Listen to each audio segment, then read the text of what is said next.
So a few years ago, TC, our managing editor, built a gaming desktop, but it's kind of out of date and it's definitely not going to hold up for Battlefield 5. So let's build a new one. You can build a gaming desktop for around $1,000, but I want to go all out, so I spent around $2,000. PC like this is going to be able to play most games at ultra settings. So what do you need to build a desktop? Well, of course, first you need a table.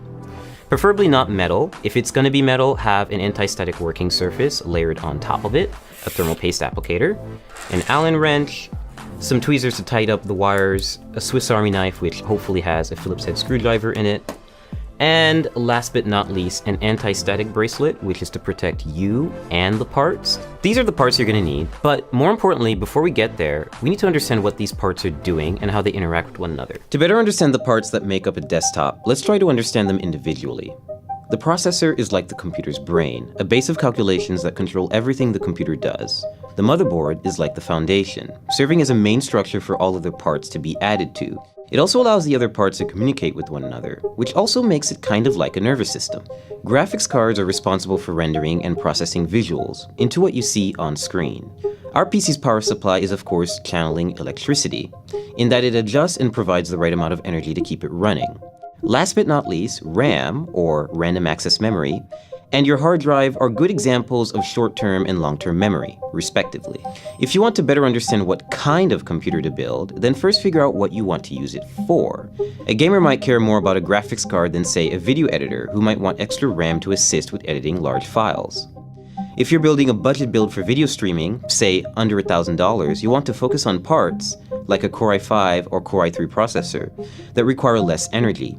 They'll be less powerful, but then you'll be able to scale back the cost of several other parts. And if you need help choosing the right parts for your build, there are sites like PCPartPicker.com that help show presets for which parts fit together, which sort of part conflicts you might have, and where to find deals on new parts. We have a lot of boxes and a lot of PC parts, so it's best if you unbox them, isolate the parts that you really need, place items into the case, and make sure that they all fit, and then start working. And now we're really going to start building by adding the motherboard in.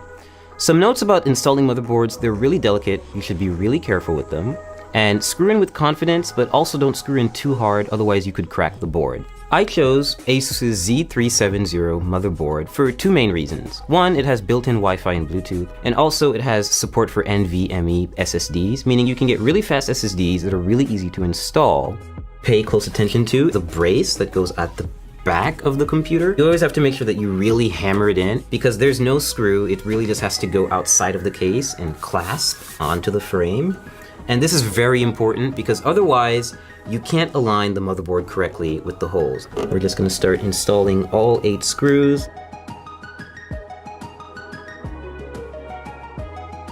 So next we're going to install the RAM on the motherboard. I chose Corsair's 16GB Vengeance LED RAM for two main reasons. One, it has LEDs and we do like lights in our gaming desktops. Secondly, it's pretty fast RAM. It's 2666 megahertz, I believe, so it's pretty fast, and this motherboard supports that speed, which is most important. Open the slots first, and just aligning the stick with the middle of the strip, not with the end, and just lining that up with the logo.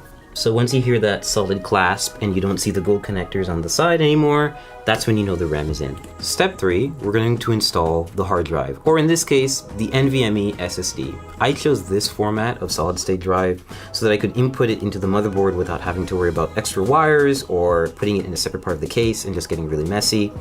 This is from Kingston, and it's 480 gigabytes, so it's not a lot, but you can always upgrade this and swap it out, and it's only held down by one screw and the latch, so it's really simple and really straightforward. Speed for gaming is important when it comes to a hard drive. You want files to write quickly and you want games to load quickly, so that's why it's best if you use an SSD.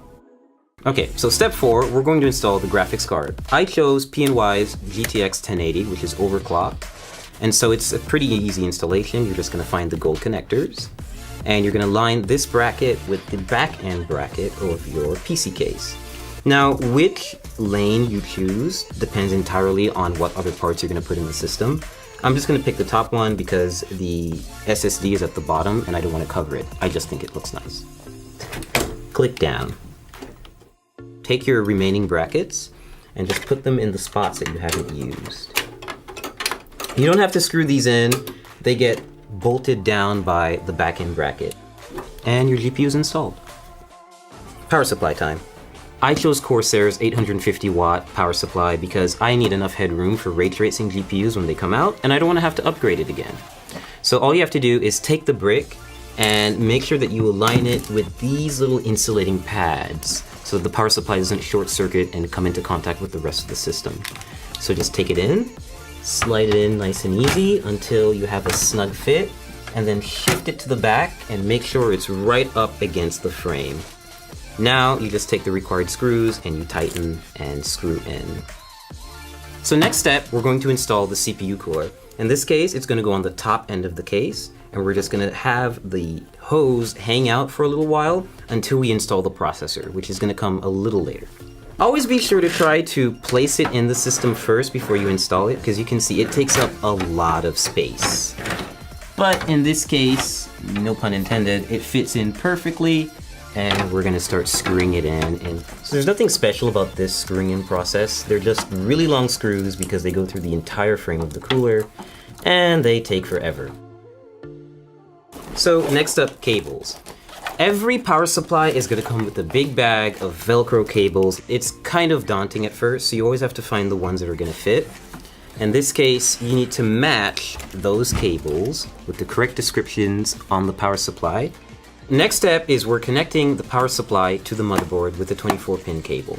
We're just matching that cable from the motherboard, threading it through the back, and attaching the 24-pin header to the power supply so that we can have one of the connections complete. The next few additions will be for the GPU, for any specific ports that the case has, for any lighting that the case has, the CPU cooler, anything else really. We're installing the CPU, the heart of the computer or the brain, depending on how you look at it. So to do this, we're just going to remove the plastic covering that they put on the motherboard. We're just going to take this little plastic part out. We'll just toss that out of here. And now we have an exposed CPU holder, or rather slot, on the motherboard. And we're going to use the CPU applicator. This is a special little part that not everyone may get, but this motherboard that we got from ASUS definitely does have. It's called a CPU installation tool. It makes it really useful if you want to install a Core i7 hexa-core CPU. Yeah, we've got one, and it's an 8th generation chip, and it's ready to go, and it supports overclocking. So what having this little installer does for you is it's basically a brace that you can apply right to the CPU and light it up with the triangles that you'll see on the bottom left corners. And this will make it easier for us to apply it to the motherboard and then apply thermal paste and then apply a CPU cooler on top. And we're just gonna carefully lean it down into the system and make sure that everything lines up, and we're gonna clasp down on it and we'll be good to go. So we're about to apply thermal paste to the CPU. Every CPU cooler actually comes with a bit of thermal paste already neatly applied in a circle around it, but it's usually not enough. It's good, essentially PC building practice to have a little bit extra and layer it on top of the CPU. The final portion is to add the CPU cooler to the top end of the processor. So you're gonna see that there are 4 brackets, or rather like screws in here with brackets and holders right here. And they're going to keep the cooler raised off the processor, but it's also gonna be close enough to actually physically come in contact with it, like basically keep it cool. Take thumb screws like this and just screw them on. So now that our internals are done, we're gonna put all the panels back on, which is the top glass, side glass, front glass, and of course the back panel where all of this fun stuff is happening. So we fully built the PC, everything's put together, and we got to the post screen. So what's next? Well, you need a USB flash drive with your Windows installation media on it, and of course a license key. So I plugged that up, installed Windows in a couple of minutes, installed a bunch of drivers, and now we have a fully functioning gaming PC ready to run some games. Right now I've got Arma 3 running at maximum settings, native resolution, which is 1080p HD, and it's running pretty smoothly. Like, I'm averaging 70 and 80 FPS, and this is normally like a very intensive game to run, and it's still doing a pretty good job. So right now I'm playing League of Legends. It's one of my favorite games. I'm actually playing against a bot, and I'm distracted, so I'm not actually doing so well. But otherwise, like, this is pretty much what you would see me do on a gaming computer. Test stuff out, and hopefully have really high frame rates like I am right now. I'm averaging 120 FPS, and that's only because I've actually locked the game to that frame rate, because I can get around 300 FPS playing League on maximum settings, which is a little bit absurd, and you don't really need that, so I've locked it. Building a gaming desktop has been a great experience. I'm able to max out a lot of my favorite titles, and I'll be able to play a lot of upcoming titles like Battlefield 5 and Cyberpunk 2077 without worrying too much about the parts I have. When ray tracing GPUs come out, for example, I'll be able to upgrade without having to buy a completely new system, and if I have a problem down the line, I can always just swap out a part and have it serviced rather than losing my whole computer. And of course now we also have a computer to test and benchmark games here at The Verge.